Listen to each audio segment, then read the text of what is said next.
Assalamualaikum warahmatullahi wabarakatuh. Saya Mr. Ruki Saham. Selamat datang ke channel saya, Ruki Saham Gakuen. Di Facebook dan juga di YouTube channel saya RSG Space PLT.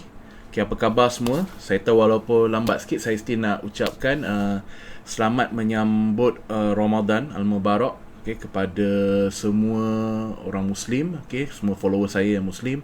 Selamat berpuasa dan semoga tahun ini kita punya time yang kita dapat ni special this year, sebab kalau fikirkan ada this PKP where kita work from home, so kita diberi kelebihan masa so semoga kita dapat balancekan dan gunakan masa tersebut untuk satu ialah maybe kalau memang you all pun follow channel ni, maksud you all berminat dalam saham, ialah untuk spend masa untuk mempelajari mempelajari ilmu-ilmu dalam pelaburan saham, serta pada masa sama jangan lupa juga untuk beribadah. Masa-masa yang lebih ekstra kita ada ni, kita buat ibadah. Alright, so today saya nak share sikit recently sebenarnya saya dapat satu student yang baru Alright. So basically saya ni jarang ambil client and saya jarang ambil student. Because why? Satu ialah saya memang tak boleh nak commit dari segi masa. You all yang dah lama follow channel saya pun tahu saya memang agak busy PKP ni pun walaupun saya tak boleh keluar sangat. Saya memang ada surat untuk keluar pergi ulang-alik ke Kenanga, but saya tak dapat nak uruskan property saya. Ada 3 tengah kosong, jadi saya tak dapat nak uruskan. So habis je PKP ni, once dia orang release, memang itulah saya punya priority. Tapi dalam PKP ni pun saya agak busy So apa yang saya busy ialah saya banyak research tentang company. Itu yang saya banyak spend masa saya sejak saya berhenti kerja dulu tahun 2011, dan saya jejakkan diri saya dalam stock market ni secara full time. Saya spend day and night mengkaji stock market, belajar research. Pada peringkat awal tu belajar fundamental, and then once your fundamental dah intact, dah kukuh, so you go into learning about companies. And you all pun tahu yang recently saya dah mula join di US market. Saya dah banyak invested. So far saya based on portfolio saya, hari tu saya masuk about 40 dalam 40,000 lebih kurang, tapi saya dah exit dah. Yang tu portfolio tu saya dah exit, saya dah make saya profit between 6 to 10% untuk jangka masa yang agak pendek lah juga. Sebab saya nak test around this year was my year to test around. So saya still ada. Saya recently bought, bulan April ni saya bought several companies. Antaranya yang Royal Dutch yang you tengok tu. So itu portfolio baru saya lah. The new stocks yang saya intend to keep for quite a long time. Alright, so saya exposure pun tak banyak lagi, masih baru dalam around $5,000 to $6,000 baru US. Itu saya punya exposure sekarang. So, dan saya plan untuk increasekan exposure tersebut dan add more lagi dalam saya punya portfolio. Itu sedikit sebanyak apa saya buat sekarang. Basically apa yang tujuan saya buat di video ni, saya nak share a bit of this student ni. So student ni basically, untuk you punya information, dia contact saya dekat Facebook. Alright.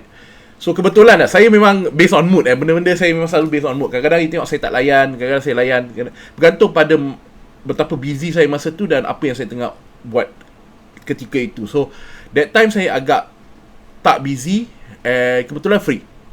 So memang saya just layan, dikata nak jumpa. So kita set, kita jumpa. Alright. So kita jumpa tu, and then dia cakap dia nak berminat nak jadi klien saya dan juga student saya. So saya pun lama jugalah tak ambil klien dan lama juga tak ambil student. Saya kata let's just ni. So kita discuss, and then saya letakkan syarat-syarat saya lah. Of course saya ada syarat-syarat saya untuk jadi saya punya klien, untuk jadi saya punya student. So and one of them is saya hanya entertain orang yang ada passion to the market. Orang bermaksud dekat sini orang yang akan tanya banyak soalan dekat saya.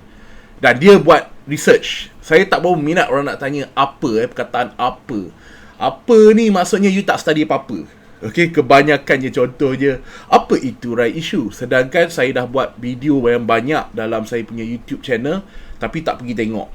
So saya tak interested dengan orang-orang macam ni. I'm more interested in contoh macam klien saya akan bakal share dengan you. Dia banyak tanya soalan So saya nak share this soalan-soalan ni sebab ia bermanfaat kepada semua.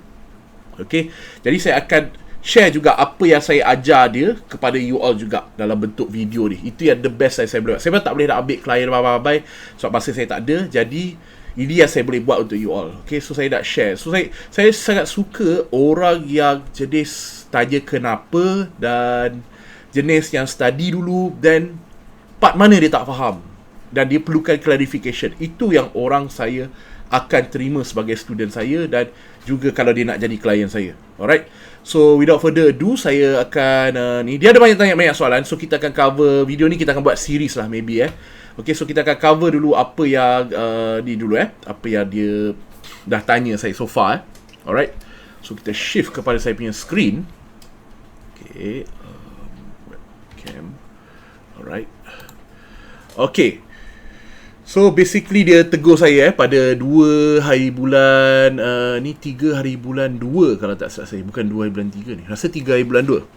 Okay, cara dia baca tu terbalik kot. Okay, so dia tanya saya bila dia nak tiba-tiba dia nak ajak. Okay, so saya pun adjust lah. Alright, and then saya scroll lah, ni tak penting.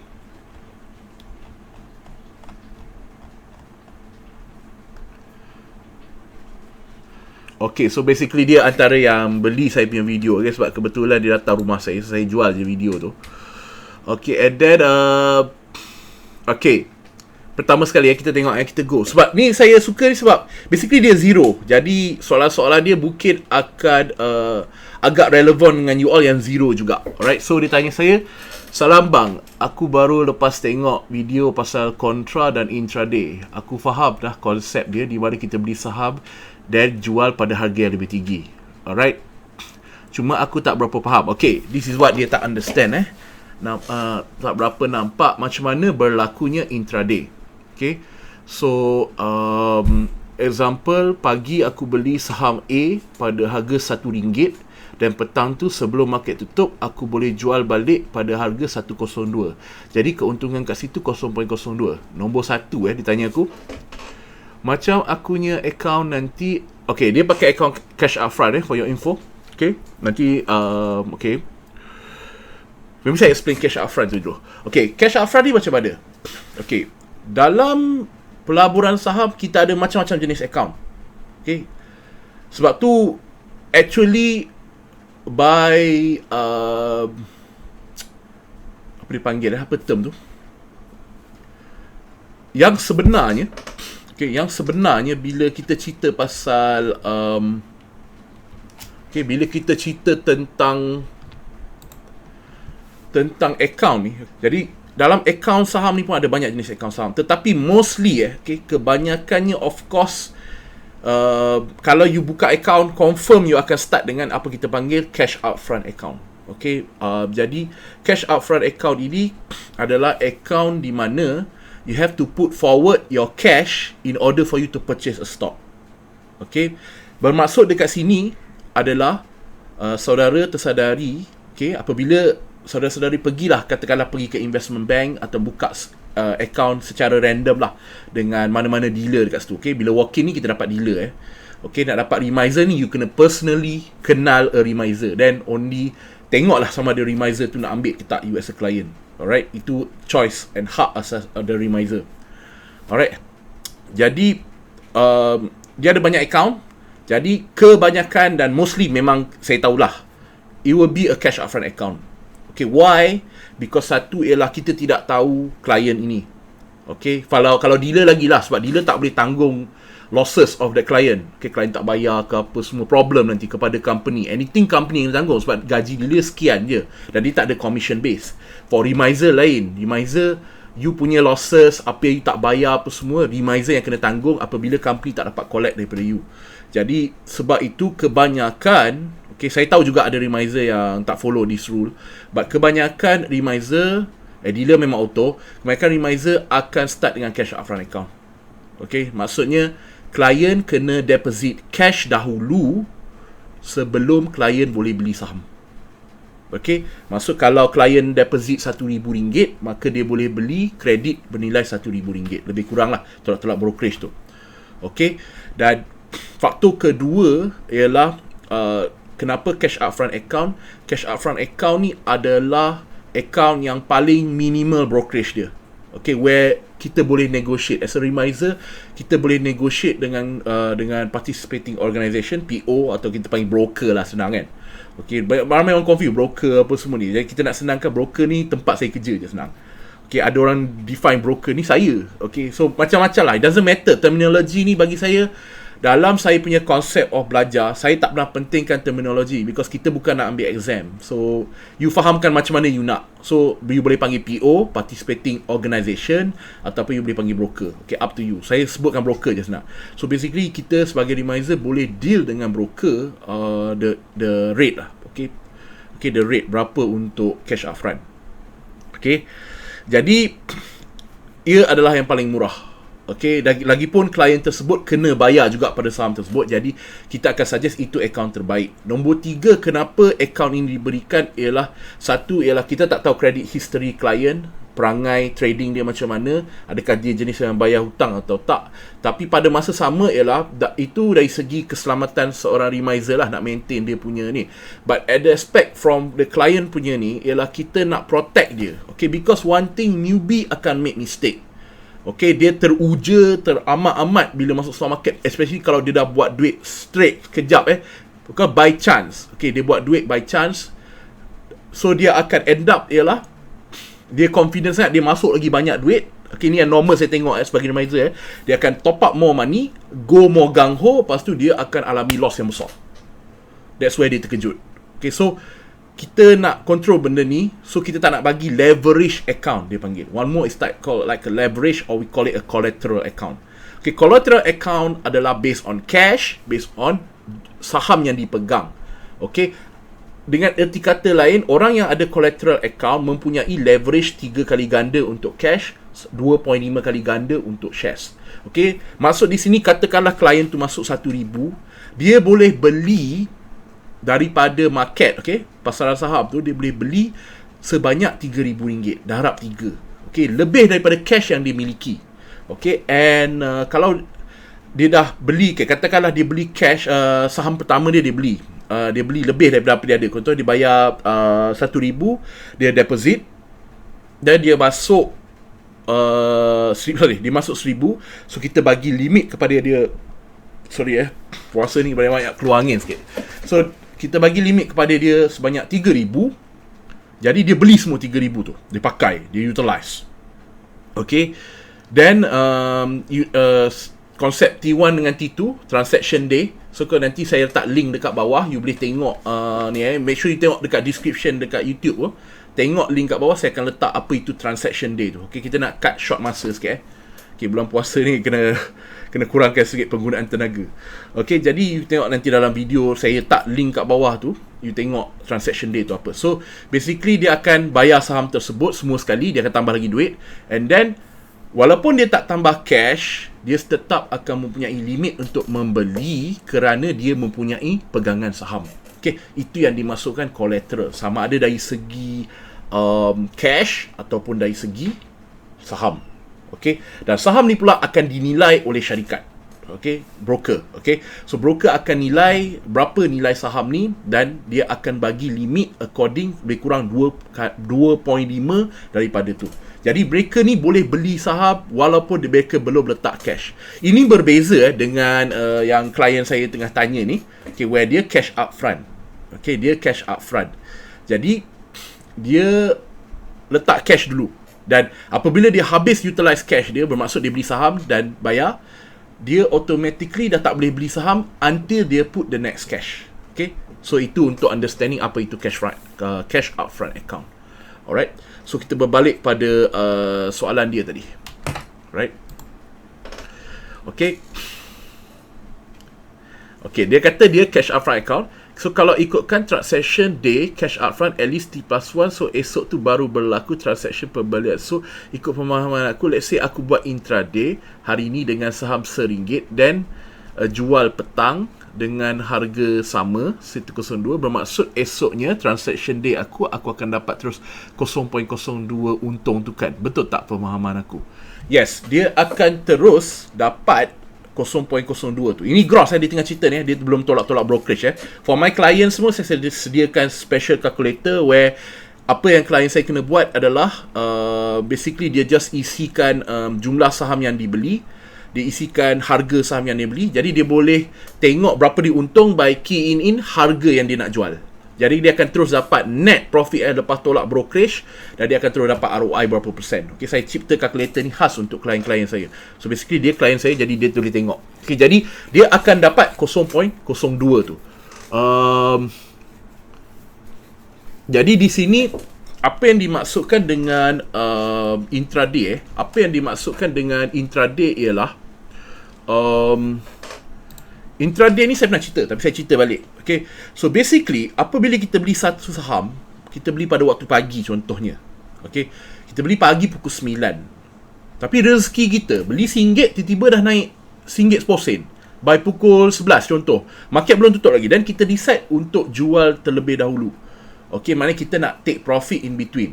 Okay, dalam case dia duit telah masuk dalam account, di mana kita panggil account itu adalah kita panggil trust. Okay, so your money when you deposit, to a broker, so it will put in a special account which is called a trust. Okay, dan trust ni milik individu, setiap individu ada trust masing-masing. Okay, jadi apabila dia melakukan pembelian, usually, nanti refer balik pada video yang saya letak dalam link tu, transaction day. So, pembelian hari Isnin contohnya. Jadi, hari Isnin, hari Selasa adalah apa kita panggil transaction day plus 1. Okay, jadi pada T plus 1, klien tersebut akan ada satu kontrak dengan broker. So, basically sebenarnya, hari yang dia beli, dia terus go into contract. Okay, itu kita faham. Tetapi payment tu akan dikira apa semua by besok. Okay, T plus 1. Okay, dia akan keluar dekat contract, dan contract dia akan dihantar kepada saya untuk saya settlekan contract ni. Okay, sebab saya control semua dari segi manual pembayaran apa semua. Okay, sebab tu ada orang confuse. Kadang-kadang dia beli, okay, cash upfront account kadang-kadang dia beli saham tu hari Isnin, and then dia jual hari Isnin, memang dia terus nampak apa yang kita panggil intraday. Okay, satu lagi ialah kontra. Bermaksud selagi saham tu belum bentuk pembayaran, bila dia jual, dia akan jadi kontra. Maknanya dia tak sentuh pun duit dalam trust tu. Itu yang dia jadi confused. Okay, saya bagi dua senario. Okay, klien beli harga hari Isnin pada harga RM1, dan dia jual pada RM1.10. Jadi dia ada make gross. Okay, gross keuntungan adalah 10 sen. Okay, tetapi dia confused ialah apabila dia tengok dia jual hari Selasa, kadang-kadang tu kontra. Dia nampak duit 1,000 dia tu masih sama, tapi ada pertambahan profit. Kadang-kadang dia jualnya pada hari T2, iaitu pada hari Rabu, dan kadang-kadang kontra, ataupun kadang-kadang tu ialah the whole figure. Okey, apa yang sebenarnya berlaku? Okey, ini sebenarnya berlaku ialah kerana remiser tu. Okey, so basically apabila klien beli hari Isnin, so T plus 1 adalah Selasa, T plus 2 adalah Rabu. Okey, pada T plus 2 based on April last year, undang-undang baru, klien kena buat settlement by transaction day plus 2. Okey, dulu transaction day plus 3. So dia dah dipercepatkan untuk liquidity tu, supaya broker tak tanggung lagi lama. Alright, so T plus 2. Okey, jadi pada T plus 1, kalau saya remiser kepada klien saya ni cakap that yang saya tak settlekan kontrak dia lagi, sebab ada masa kan sampai hari Rabu. Okey, jadi bila apa dia jual ke hari ni atau hari esoknya, dia akan jadi kontra. Okay, difference in between. Kalau saya buat settlement, maksudnya hari masuk je Selasa, saya terus submit saya punya borang yang saya perlu submit, submission forms, and then saya settlekan kontrak tersebut, maka ia dah considered sebagai satu pick up. Maknanya dia dah bayar saham tersebut. Jadi bila dia jual hari Selasa tu juga ataupun Rabu tu juga, maka ia tidak jadi kontra, ia akan jadi sales. Okay, but in reality sebenarnya ia adalah kontra. Cuma cara dari segi pick up tu bergantung pada remiser, sebab ada masa sampai hari Selasa. Alright, so saya harap you all faham dekat situ apa yang dimaksudkan dengan intraday kontra, dan kenapa kadang-kadang klien walaupun cash upfront dia nampak kontra, kadang-kadang dia nampak sebagai sales. Okay, so you kena tengok tu okay, you kena tengok benda tu. Alright, so itu jawab soalan pertama Okay, soalan kedua dia, lepas tu satu lagi, macam mana untuk nak jual untuk buat intraday. Okay, lepas tu satu lagi, macam mana nak buat untuk buat intraday. Okay, ini yang saya bawa explain tadi. Okay, macam mana terjadinya intraday. Bermaksud, you jual hari yang sama. Okay, kerana apabila you beli saham, kontrak yang tu akan dihantar kepada saya keesokannya. Dia takkan hantar on the same day. So, bila you beli tu, asalkan you jual hari yang sama, itu kita panggil intraday. Dan intraday ni, dia ada rate dia yang lebih murah. Okay, but sebab tu you tengok kebanyakan sifu-sifu kelas saham ni, dia try to teach how to target intraday. Okay, saya tak tahu effectiveness, so you tak boleh tanya saya efektif betul ke intraday ni, boleh ditarget betul ke apa. Itu you tanyalah sifu-sifu yang ajar tu, sebab saya tak pernah ajar orang untuk target intraday.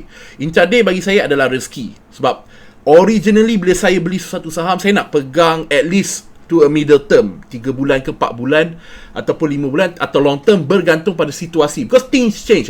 Dynamic of economy ni change, dynamic of business you beli tu change. Jadi saya tak tahu. Jadi saya mungkin kadang-kadang saya tengok, sebab kadang-kadang nasib kita baik kita beli pagi, by petang tu kita dah make 10%. 10% is a decent profit untuk you earn for a year, because kalau you boleh compound you punya profit 10% untuk your whole portfolio for every single year for 20 years, you boleh jadi millionaire. Alright, jadi di situ dia dapat 10% dalam satu hari tu sangat bagus. Alright, so sometimes saya practice macam saya punya ideology yang saya tetapkan pada saya, prinsipal saya ialah apabila saham naik terlalu laju, ia pun akan jatuh balik. Itu yang saya letak. Sometimes dia jadi, sometimes tak. Jadi kemungkinan besar saya akan jual pada harga hari yang sama. So macam mana nak dapat? You kena jual hari yang sama. Dan boleh tak you target benda tu? Personally bagi saya, pendapat saya, apa saja yang saya cerita ni ialah pendapat saya takkan target intraday. Okay, because it makes you terdesak untuk jual. Dan saya tengok yang sedihnya ialah certain orang tu amalkan lagi that it's okay to cut loss macam tu je. Maknanya tak achieve intraday dia cut loss. Maksud dia mengurangkan modal dia dalam pasaran. Sedangkan apabila dia beli sesuatu saham, dia ada masa sehingga T+1, T+2. Bermaksud dia tak perlu bayar lagi dalam tempoh 2 hari. Of course cash upfront you dah tak cash lah, tapi nak cerita dekat you tidak terdesak untuk jual, dan tak semestinya kena target intraday. Tak dapat intraday terus cut, tak dapat intraday terus cut. So itu adalah konsep yang salah. Saya tak tahu kalau ada orang yang ajar, tapi kalau ada yang ajar, tolong sila betulkan. Jangan ajar orang untuk intraday cut loss. Pergi cut loss masa intraday, sedangkan orang tu ada masa T+1, T+2 untuk dia tengok. Okay, cuma mereka ni ada rule. Apabila saham tu jatuh berapa persen, dia wajib cut loss untuk minimize losses dia. Okay, saya tak ajar konsep macam tu kerana saya adalah investor, bukan trader. Investor membeli saham dengan niat asal adalah untuk memegang jangka panjang. Alright. Okay, so dia kata kena queue pada harga best selling, boleh jual teruskan. Betul tak Pemakai? Kalau betul nak buat intraday, make sure harga selling tu kena dengan harga tarik. Okay, ini harga masih TP lah. Okay, of course lah, bila you nak sell, you kena ada TP. Alright. So, okay guys, saya rasa ni pun dah panjang. Okay, kita cuba buat video-video pendek, sebab kalau panjang sangat, orang hilang concentration. So, saya nak fokuskan pada dua ni je dulu. Di soalan ni je dulu. Nanti saya akan buat lagi. Okay, banyak soalan dia tanya saya, which is good for me. Okay, for me untuk dapatkan idea nak explain dekat you all. Kadang-kadang saya pun buntu juga, ini cerita apa Okay, sebenarnya banyak lagi saya nak cerita, but that one is, bila saya fikir balik, is more to technical. I might cerita one day. Okay, saya ingat saya kena tekan juga. When I look at it, at the end of the day, saya still kena go into technical juga. Okay, cuma saya nak try kukuhkan fundamental dulu, kasih you faham semua dari segi basic, apa benda yang perlu tahu apabila you nak libatkan diri you dengan pelaburan saham. Okay guys, thank you very much for watching. Okay, sebelum saya akhiri video saya ni, kalau you guys belum tengok lagi YouTube channel saya, atau belum pergi ke YouTube channel saya, you guys boleh pergi ke youtube.com and then you click type RSG space PLT, and then saya dah upload banyak sangat video dalam tu. You guys boleh tengok satu-satu. Jangan lupa subscribe the video, and as well as jangan lupa tekan loceng tu supaya you dapat notification setiap kali saya upload video baru. Okay guys, yang belum like saya punya page Ruki Saham Gakuen, please like, okay, tolong support saya. Dan terima kasih juga yang support saya selama ni. Saya amat appreciate you all. And disebabkan you all sentiasa memberi dedikasi pada saya punya page, sebab tu saya sentiasa update information on stock market dan sentiasa fokus pada mengajar secara percuma macam ni. Alright, so thank you guys for watching. Nanti kita akan go lagi soalan-soalan lain tu dalam video lain. Okay, insyaAllah. Okay, thank you very much. Selamat berpuasa kepada semua. Saya akhiri dengan Assalamualaikum warahmatullahi wabarakatuh. Mr. Ruki Saham, saya Raja and out. Okay, terima kasih.